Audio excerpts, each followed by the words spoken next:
اللہ تعالیٰ کے پاک نام سے اپنے آج کے سبق کا آغاز کرتے ہیں۔ پارہ نمبر 2 ہے سورہ البقرہ اور آیت نمبر 247 247۔ ارشاد باری تعالیٰ ہے وَقَالَ لَهُمْ نَبِيُّهُمْ إِنَّ اللَّهَ قَدْ بَعَثَ لَكُمْ طَالُوتَ مَلِكًا قالوا أن يكون له الملك علينا ونحن أحق بالملك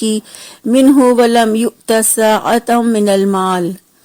قال إن الله اصطفاه عليكم وزاده بسطة في العلم والجسم والله يؤتي ملكه من يشاء والله واسع عليم۔ لفظی ترجمہ ہے وقالا اور کہا لہم ان سے نبیہم ان کے نبی نے انا بے شک اللہ تعالی نے قد یقیناً بعثا مقرر کر دیا ہے لکم تمہارے لیے طالوت کو ملکہ بادشاہ۔ قالو وہ سب کہنے لگے انا کیسے یکونو وہ ہو سکتی ہے لہو اس کی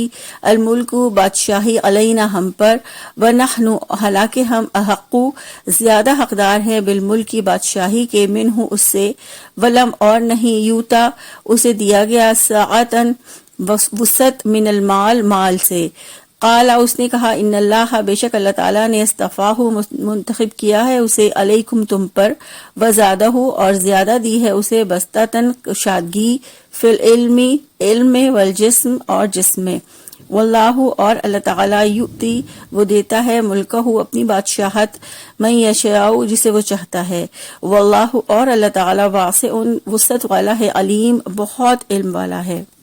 بامحاورہ ترجمہ ہے اور ان کے نبی نے ان سے کہا بلا شبہ اللہ تعالیٰ نے یقیناً طالوت کو تمہارے لیے بادشاہ مقرر کیا ہے۔ انہوں نے کہا ہم پر اس کی حکومت کیسے ہو سکتی ہے جبکہ ہم اس سے زیادہ بادشاہت کے حقدار ہیں اور اسے مالی کشائش بھی نہیں دی گئی۔ نبی نے کہا بلا شبہ اللہ تعالیٰ نے اسے تم پر چنا ہے اور اسے علمی اور جسمانی فراخی عطا کی ہے اور اللہ تعالیٰ اپنی بادشاہت جسے چاہتا ہے عطا کرتا ہے اور اللہ تعالیٰ بڑی وسعت والا سب کچھ جاننے والا ہے۔ پچھلی آیات مبارکہ میں ہم نے پڑھا تھا کہ بنی اسرائیل نے اپنے نبی سے مطالبہ کیا تھا کہ ہمارے لیے کوئی بادشاہ کوئی سپہ سالار کوئی لیڈر مقرر کریں جن کے ساتھ مل کے ہم جہاد کریں۔ تو اس آیت مبارکہ میں اللہ فرماتے ہیں وقال لہم نبیہم کہ ان کے نبی نے ان کا مطالبہ پورا کرتے ہوئے کہا ان اللہ قد بعث لکم طالوت ملکا کہ بے شک اللہ تعالیٰ نے طالوت کو بادشاہ نامزد کیا ہے۔ طالوت قبیلہ بنیامین کا ایک 30 سالہ نوجوان تھا جس کو اللہ تعالیٰ نے بادشاہت کے لیے منتخب کیا۔ اب بنی اسرائیل کا فرض تھا کہ وہ اللہ کے حکم کو مان لیتے لیکن انہوں نے اعتراض کیا اور انہوں نے کہا کہ ہم پر اس کی حکومت کیسے ہو سکتی ہے جبکہ ہم اس سے زیادہ بادشاہت کے حقدار ہیں اور اسے مالی کشائش بھی نہیں دی گئی۔ یعنی بنی اسرائیل نے طالوت کی بادشاہت پر اعتراض کرتے ہوئے کہا کہ وہ کیسے ہمارا بادشاہ ہو سکتا ہے جبکہ وہ غریب ہے اور حکومت قائم رکھنے کے لیے اس کے پاس مال نہیں، وہ خاندانی طور پر بھی ہم سے کمتر ہے۔ ان کا بادشاہت کا تصور بہت غلط تھا کہ اس کے لیے اونچا خاندان اور لمبا مال ہونا ضروری ہے، کیونکہ بادشاہت کے لیے ان کے معیارات یہی تھے جو آج ہمارے ہیں، یعنی جو دولت مند ہے وہی صاحب عزت ہے، جو دولت والا ہے وہی اقتدار کا زیادہ حقدار ہے۔ کیونکہ آج ہم نے بھی سپہ سالار یا لیڈر یا حکمران منتخب کرنے کے لیے دولت کو ہی معیار بنا رکھا ہے کہ جو جتنے اونچے خاندان کا اور دولت مند ہوگا وہی حکمران بننے کے لائق ہے۔ اسی لیے بنی اسرائیل نے یہ اعتراض کیا تھا کہ اس کے پاس تو مال نہیں ہے، یعنی وہ تو مفلس ہے، اسے تو اللہ نے زیادہ دولت نہیں دی تو وہ کیسے ہمارا بادشاہ ہو سکتا ہے۔ اس پر ان کے نبی نے یہ جواب دیا کہ بلا شبہ اللہ تعالیٰ نے اسے تم پر چنا ہے اور اسے علمی اور جسمانی فراخی عطا کی ہے۔ قال ان اللہ اصطفاہ علیکم، بنی اسرائیل کو طالوت کی بادشاہت پر اعتراض کا یہ جواب دیا گیا کہ یہ تو اللہ کا فیصلہ ہے، اللہ نے اسے چنا ہے اور اللہ کے فیصلے میں کسی کو دخل کی اجازت نہیں ہے۔ اور پھر فرمایا وَزَادَهُ بَسْطَةً فِي الْعِلْمِ وَالْجِسْمِ، طالوت جسمانی اور علمی برتری رکھتا ہے، اس کی اطاعت کرنا تمہارا فرض ہے، یعنی اللہ تعالیٰ نے اسے عقل اور جسم کی قوت عطا کی ہے اور ملک کے معاملات اسی کی بنیاد پر انجام پاتے ہیں۔ تو آیت مبارکہ کے اس حصے سے ہمیں پتہ چلتا ہے کہ حکمرانی کے لیے جو دو بنیادی خصوصیات ضروری ہیں وہ ہے جسمانی اور علمی برتری، اور طالوت چونکہ نہ صرف قد آور اور طاقتور تھا بلکہ اللہ تعالیٰ نے اسے علم اور فہم بھی وافر عطا فرمایا تھا، اسے امور جنگ سے بھی واقفیت تھی،